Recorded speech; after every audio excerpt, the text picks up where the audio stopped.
सभा में पहुंचे और नारद को आता हुआ देखा है। तो महाराज कंस के दरबार में नाच गीत गाना डांस सब कुछ हो रहा है,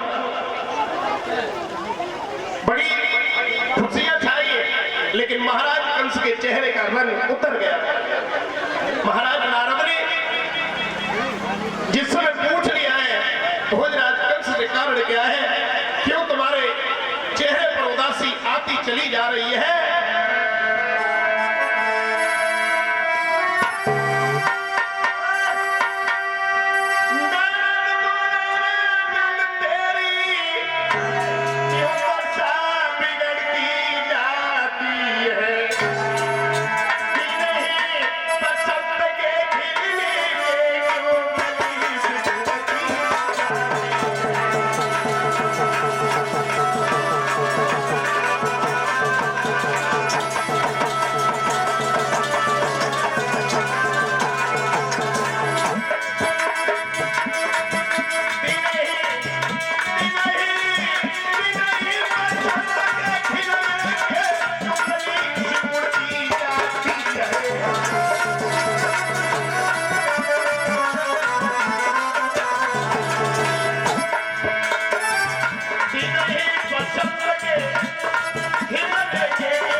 नारद बोले, कैसे तुम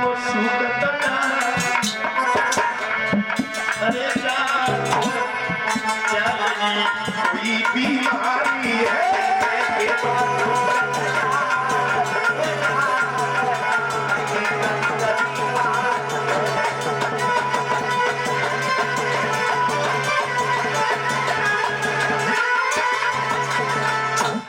ऐसी परेशानी है महाराज, पहले जब हम कभी आते थे तो चेहरा चंद्रमा की तरह चमकता रहता था, लेकिन आज दिखाई दे रहा है कि चेहरे पर झुर्रियां आ गई। कारण क्या है? कथा के प्रेमियों,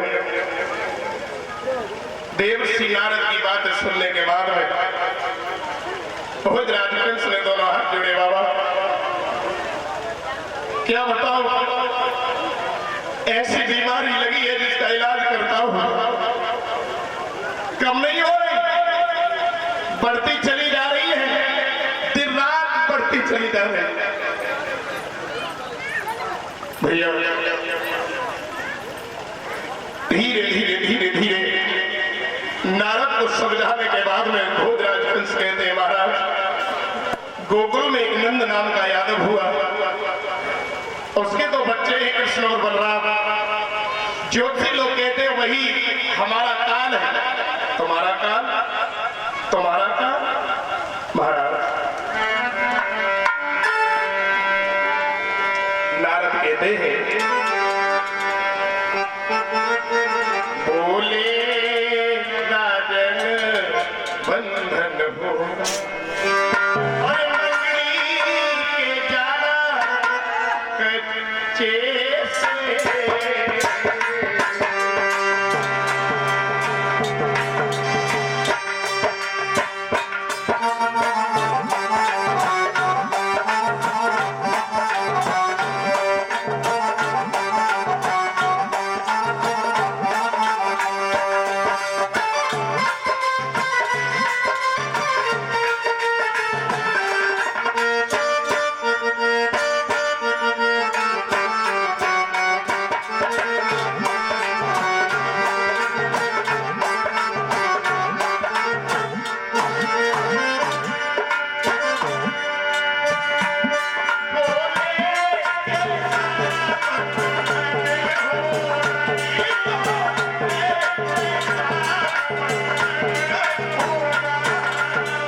हूँ खूब डर गए राजन,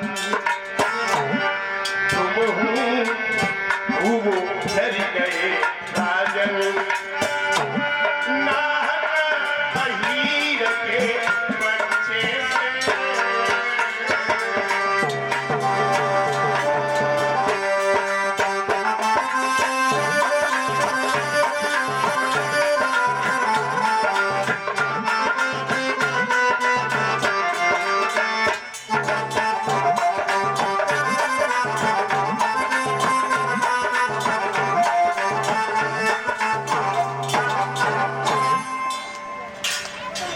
नारद कहने लगा, नारद ने एक बात कही भोजराज कंस,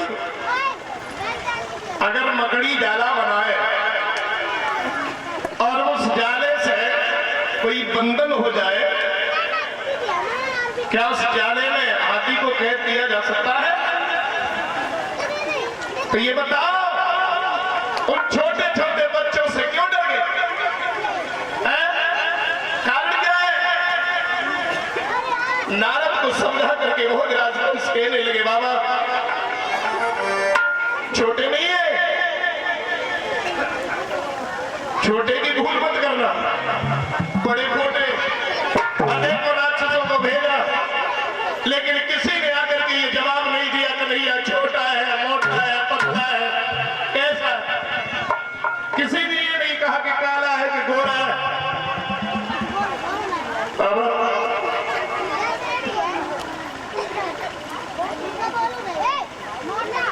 ये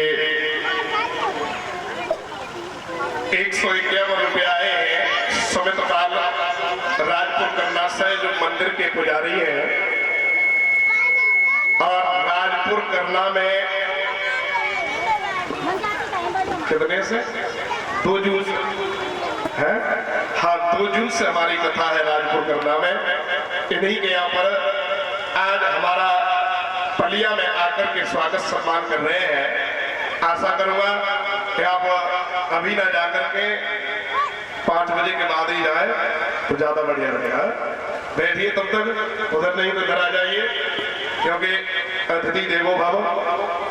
हाँ, हमारे यहाँ आए हुए सभी बाहर से लोगों का बड़ा स्वागत सम्मान है, कोई बात नहीं है। हाँ, ये लोग सब बिजी हैं तो हम बिजी नहीं है, हम सब देख रहे हैं भैया। नारद समझा रहे हैं, महाराज अगर उन बच्चों से ही डर है तो कोई ऐसा उपाय करो, कोई धमकी दे करके कुछ भी ऐसा करके उन्हें पकड़वा करके जेल में बंद करवा दो। एकदम से भोजराज कंस बैठ के कहने लगे, महाराज महाराज एक बात सुनो हमारी।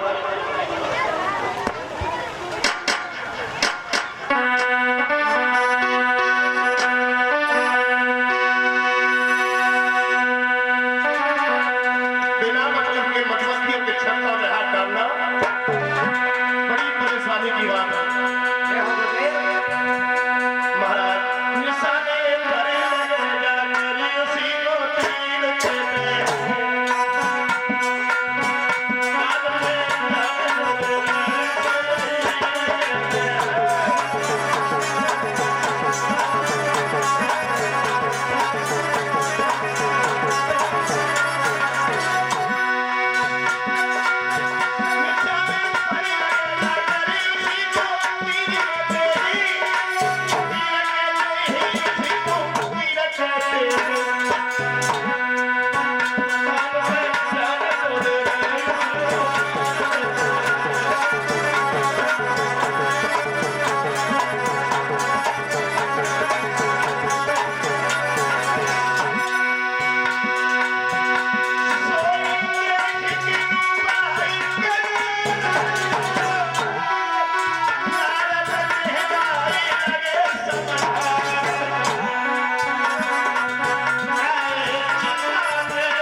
भैया भोजराज वंश ने नारद को सारी बातें बताई। महाराज बिना मतलब के किसी को छेड़ना हमारे बस की बात नहीं है। नारद समझा के कहने लगे महाराज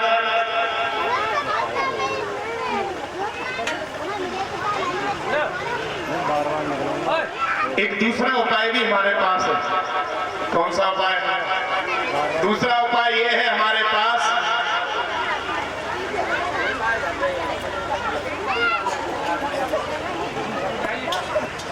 काली देश से नीले कमल के पुष्प मंगवाओ।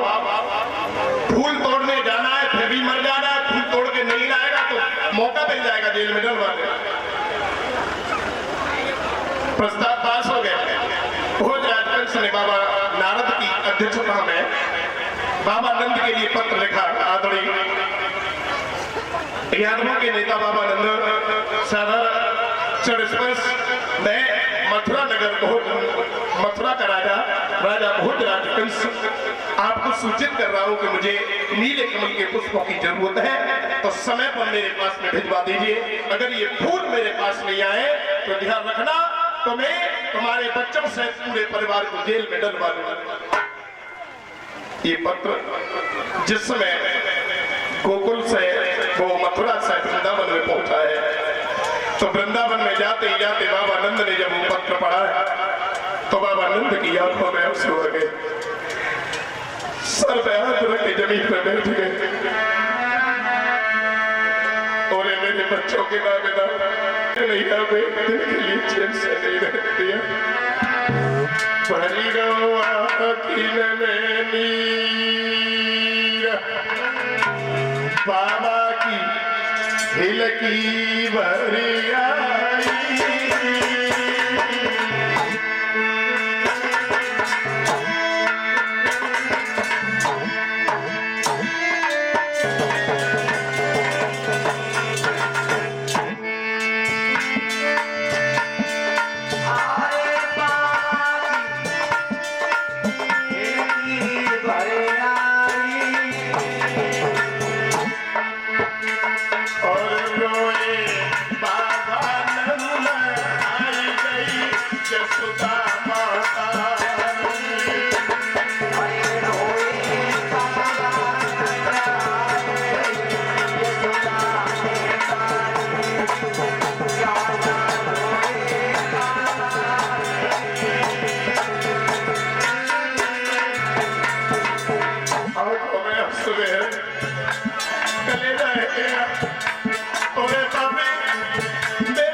एकदम से भोजराज कंस का पत्र जिस समय बाबा ने पढ़ा, बाबा नंद आंखों में आंसू लेकर के रो रहे हैं। मैया यशोदा ने आकर के पूछ लिया क्यों रो रहे हो? तो बाबा नंद ने कही प्राण प्यारी, भोजराज कंस ने काली देश से फूल मंगाए हैं और फूल तोड़ने जाना है। मान लो मौत के काल में जाना है, लौट करके फिर आना नहीं है।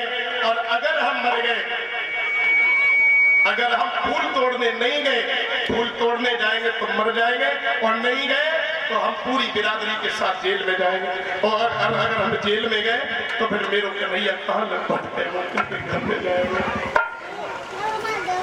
तब तक मैया बाबा रो रहे हैं और तब तक कन्हैया का आना हुआ। कन्हैया का आना हुआ, कन्हैया के समय आए। कथा के प्रेमियों, भोजन मांगना शुरू कर दिया। मैया खाना दे दो, भोजन दे दो।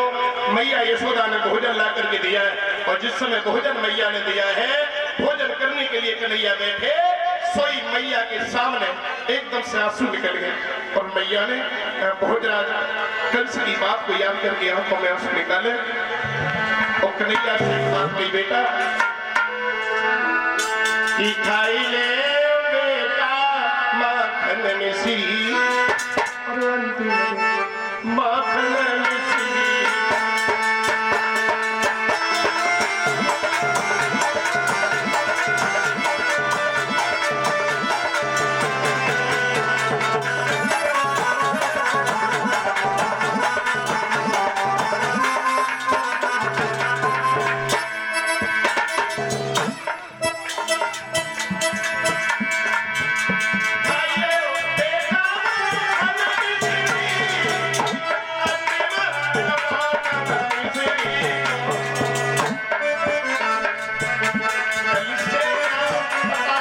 मेरे बेटा भटकना पड़ेगा भागी।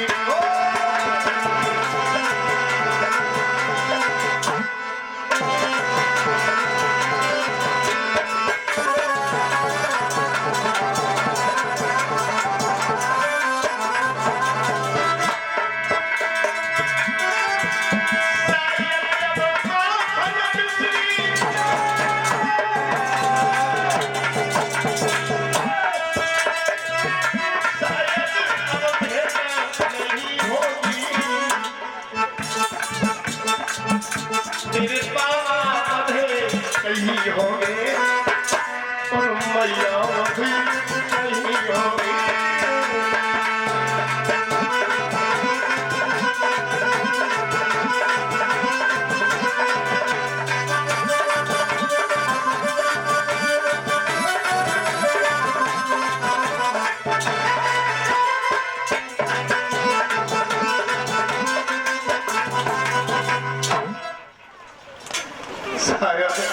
अब माखन मिश्री से भेंट नहीं होगी, तेरे बाबा कहीं होंगे और मैया कहीं होगी। जैसे ही भगवान ने सुना एकदम से करे, क्या कहा? क्या कहा? मैया शायद तुझे मालूम नहीं है कि भगवान भैया में और मन में कितनी ताकत है। अगर भैया ने एक लात मारी,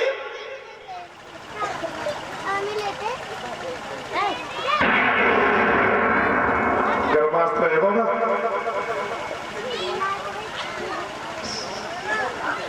हाँ। एकदम से भगवान ने मैया से कही, मैया धीर धारण करो। बलराम भैया में इतनी ताकत, अगर एक लात मारी तो 7 कोस नजर नहीं आएगा, और मेरा जो एक तमाचो लगो ना तो वो कभी उठ नहीं पाएगा। तो भगवान को जब क्रोध आया तो मैया ने बात बदल दी, और बात बदल के लगा कछु बात ना, भोजन करो। भोजन तो भगवान ने ऐसो तैसो करो, और तुरंत ही उठे, शादी कुशल बना ली। ग्वाल बालन को इकट्ठा करो।